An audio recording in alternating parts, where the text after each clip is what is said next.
'Di ba December 22 ngayon at ngayong araw ang sahudan ng mga content creator. Ngayon yung process ni Meta na ipasok yung pera natin sa ating bank account. So ngayon guys, sobrang tuwa ko kasi nga ako ay naka-eligible gate paid faster. Kaya ngayong hapon lang din guys, pag-check ko sa aking bank account, pumasok na rin kagad yung aking sahod. So 'di ba?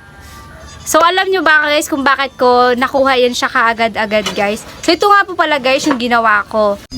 So punta muna tayo dito sa professional dashboard. Click po natin to at ito po yung nalabas. Scroll up. Ayan. Click nyo po yung payout. Ito po yung nalabas. So dito po tayo sa may settings ng payout. Ayan.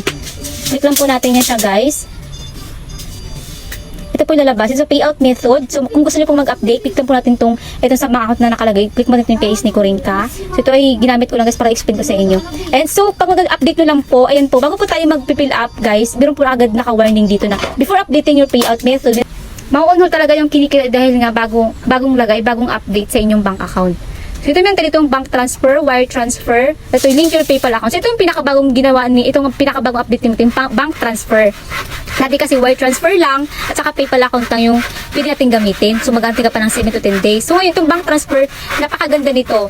So, ito papakita ko sa inyo guys. So, ito mag-fill up muna ka dito. Siyempre, bank country. Sa Philippines tayo. Bank account currency. Siyempre, Philippines. So, dito, legal first name, middle name. Pipill upan nyo po yan. Middle name, legal last. Local bank account na gamitin nyo. Napakarami po.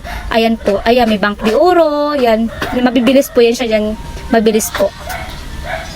So, lahat po nandiyan. May GISI Family Bank, HSBC, ayan dami po. May Bank, Malayan Bank, Metro Bank, madami. So, Land Bank po yung gagamitin at para isang bank lang kasi magkasama naman kami sa isang bahay. Kaya Land Bank lang yung gagamitin namin.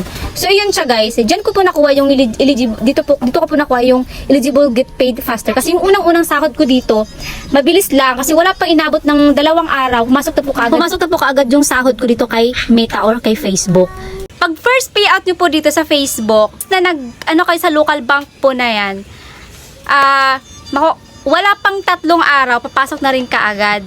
So, makita nyo lang guys, may nakalagay doon guys, you are eligible get paid faster. Ayan yan siya guys, ayan sinasabi ko sa inyo. Ayan. So, ngayon nga dahil sobrang bilis talagang pumasok ng pera sa aking bank account. Ayan. Kaya sasabi ko paid faster. Kaya guys, gusto ko talaga to guys sa inyong i-share kasi nga ayaw kong sarilinin ko lang. So alam ko maraming nagkakaproblema at daming kaya ito na guys, ito na yung bagong update ni Meta, itong bank transfer na to. Pa kung meron kayong local bank account, yun na lang yung gamitin nyo. Ayun.